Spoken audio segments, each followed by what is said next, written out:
Hello friends, मैं सी अपनी channel आपका स्वागत करता हूं आपके अपने यूट्यूब चैनल पर। दोस्तों, आज की वीडियो यहां पर जो है income tax refund latest status को लेकर है।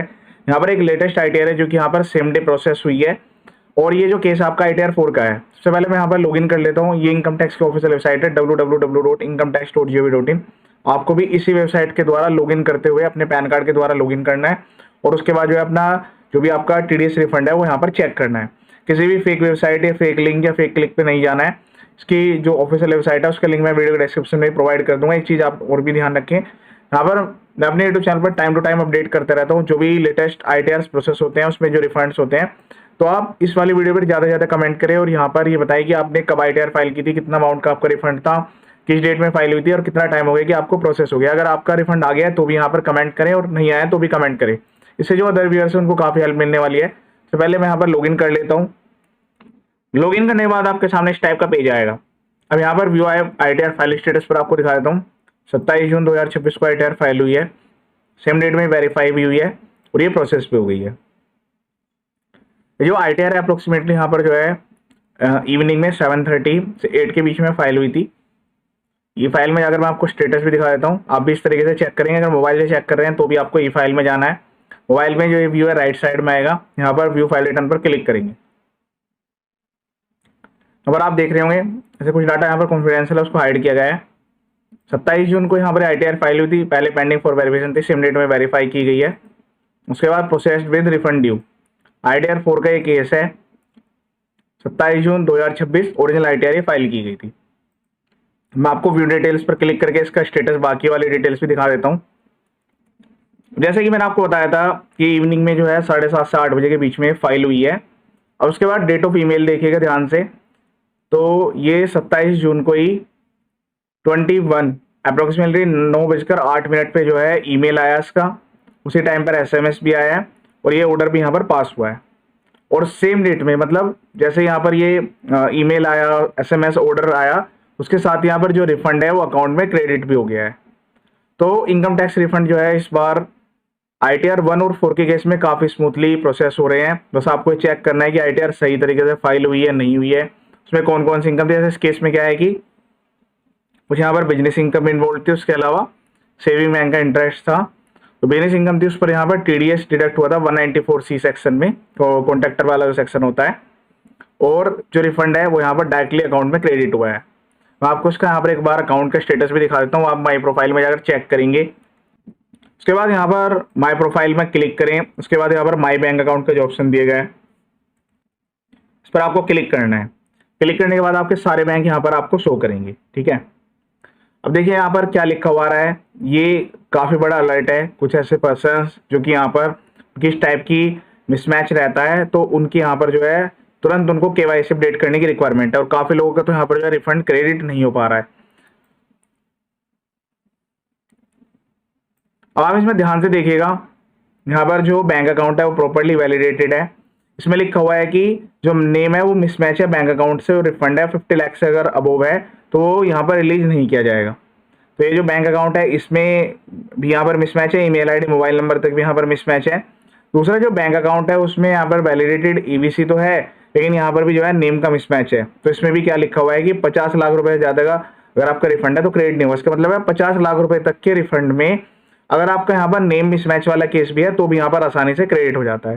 लेकिन फिर भी बेटर है कि आप जो है इस टाइप का कोई भी रिस्क ना लें। आप जो है बैंक में जाए, तुरंत केवाईसी कंप्लीट करें, अपने ईमेल आईडी, मोबाइल नंबर को अपडेट करें। उसके बाद जो है जो भी आपके पैन कार्ड, आधार कार्ड वहाँ पर लिंक है उसको प्रॉपरली सही तरीके से मैच करें। और अगर नेम यहाँ पर करेक्शन है तो उसको बैंक अकाउंट जो भी आपका है उसमें नेम को करेक्शन जरूर कराएं, जो कि आपके करेक्ट डॉक्यूमेंट्स है। तो करेक्ट आपका पैन पे भी हो सकता है, आधार में भी। पहले उनको करेक्ट करा लें, फिर उसके बाद जब आपका नेम सब जगह पर करेक्ट हो जाए फिर बैंक में जाकर केवाईसी करें, ताकि बैंक, पैन और आधार में सब में आपकी डिटेल्स ऐसा जैसे कि आपका name, father name, date of birth, ये 3 चीजें मैच होना जरूरी है। ईमेल आईडी, मोबाइल नंबर कर देते हो तो वेल एंड गुड है। यहाँ पर सब कुछ ग्रीन डॉट लिखा हुआ आएगा। जब ये कंप्लीट आप कर लेंगे तो 3 डॉट्स पर क्लिक करें, दोबारा से रिवैलिडेट पर क्लिक करें। यहाँ पर फिर से बैंक अकाउंट, आईएफएससी कोड डालकर email ID, mobile number verify करें। आधार ओटीपी वाला भी यहाँ पर वेरिफिकेशन का ऑप्शन दिया गया है।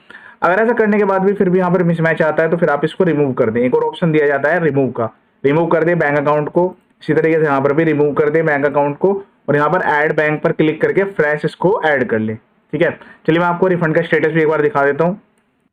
उसके लिए आपको सर्विस में जाना है, नो रिफंड पर क्लिक करना है, यहाँ से असेसमेंट या 26-27 सेलेक्ट कर लेंगे। उसके बाद सबमिट पर क्लिक करेंगे। देखिए यहाँ पर लिखा हुआ है refund send to the refund bank 27 June 2026, date of status भी यही आ रहा है। अब यहाँ पर जो है जो यूटीआर नंबर है वो भी अपडेट नहीं हुआ है। यूटीआर नंबर अपडेट होने में टाइम लग जाता है, 1 वीक तक का टाइम लगता है।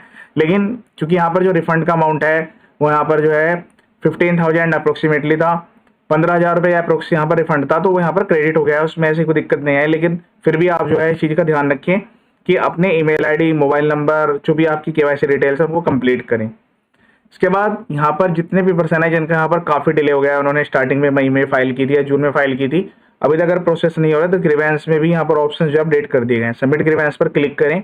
उसके बाद देखिए यहाँ पर 2 ऑप्शन दिए जाते हैं, एक तो सीपीसी आईटीआर वाला, सीपीसी ई फाइलिंग वाला। सीपीसी आईटीआर वाले पे क्लिक करें। उसके बाद कैटेगरी, तो यहाँ पर प्रोसेसिंग की कैटेगरी दी गई है। अगर किसी की प्रोसेस हो गई है, रिफंड नहीं आया है, तो फिर वो यहाँ पर रिफंड वाला ऑप्शन सेलेक्ट करेंगे।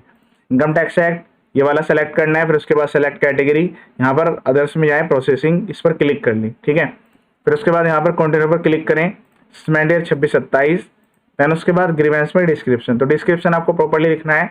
यहाँ पर 3000 जो कैरेक्टर्स है उसकी लिमिट होती है, इससे ज़्यादा आप नहीं लिख पाएंगे। अगर लिखना है तो फिर आप अगर अलग से अपलोड करना चाहते हैं तो वर्ड फाइल में लिखकर उसको पीडीएफ बनाकर यहाँ पर अपलोड कर सकते हैं। डॉक्यूमेंट्स जो है यहाँ पर आपको ऐसा कोई मैंडेटरी नहीं कि अपनी आईटीआर को अपलोड करना है, फॉर्म 16 को, जो डिटेल अवेलेबल है वो कर सकते हैं। उसके बाद सबमिट ग्रीवेंस पर क्लिक कर दे, इससे क्या होगा, ग्रीवेंस जनरेट हो जाएगा। फिर आप यहाँ पर जो है इसी वाले ऑप्शन पर आकर ग्रीवेंस को ट्रैक भी कर सकते हैं, व्यू ग्रीवेंस स्टेटस में जाकर। तो जो भी यहाँ पर रिफंड प्रोसेस हो रहे हैं वो स्मॉल अमाउंट के जो रिफंड्स हैं सेम डेट में प्रोसेस हो रहे हैं, 4 से 5 दिन को लग रहा है, उससे थोड़ी बड़ी अमाउंट के हैं। लेकिन जिनके बड़े अमाउंट्स है, जैसे कि किसी का 1 लाख से ऊपर का जो रिफंड है, तो उसमें जो प्रोसेसिंग में है काफ़ी टाइम यहाँ पर लग रहा है। ऐसे अभी काफ़ी सारे रिफंड्स हैं जो कि प्रोसेस होंगे। अभी आईटीआर फाइलिंग जो फॉर्म थे वो भी काफ़ी डिले आए हैं। आईटीआर 1 और 4 में कम टाइम लगता है, लेकिन 2 और 3 वाले को तो काफ़ी ज़्यादा यहाँ पर जो है टाइम लगने वाला है। तो आप उस चीज़ का ध्यान रखें, प्रॉपर्ली सही तरीके से अपनी इनकम टैक्स रिटर्न को फाइल करें। ये जो AIS है यहाँ पर अपडेट होता रहता है इसके, तो एक बार जो है AIS, उसके अलावा यहाँ पर 26A का फॉर्म दिया रहता है, उसको भी प्रॉपर्ली एक बार चेक कर लें। ठीक है, कि उसमें कोई ऐसी इनकम तो नहीं है जो कि आपकी रह गई थी, TDS के अमाउंट में कोई अपडेशन तो नहीं हो गया, क्योंकि सामने वाले पर्सन हो सकता है TDS की जो वैल्यू है उसको भी उन्होंने चेंज कर दिया हो। तो ये भी जो चीज़ें हैं इसको आप एक बार चेक कर लें। व्यू पर क्लिक करें, यहाँ पर पूरी डिटेल आ जाएगी आपकी। यहाँ पर एक और भी ऑप्शन दिया रहता है, जैसे हम यहाँ पर इनकम टैक्स पर क्लिक करते हैं, इनकम टैक्स फॉर्म पर क्लिक करते हैं, तो यहाँ पर जो है सर्विस में जाना है आपको। यहाँ पर जो है टैक्स क्रेडिट मिसमैच का एक ऑप्शन आएगा, इस पर आप क्लिक करें। असेसमेंट ईयर यहाँ पर सेलेक्ट कर लें। तो जो भी आपका लेटेस्ट असेसमेंट ईयर है, जैसे 26-27 के लिए हम यहाँ पर वेरीफाई कर रहे हैं, सबमिट पर क्लिक करें। जैसे आप सबमिट पर क्लिक करेंगे तो यहाँ पर आपको एक मैसेज आएगा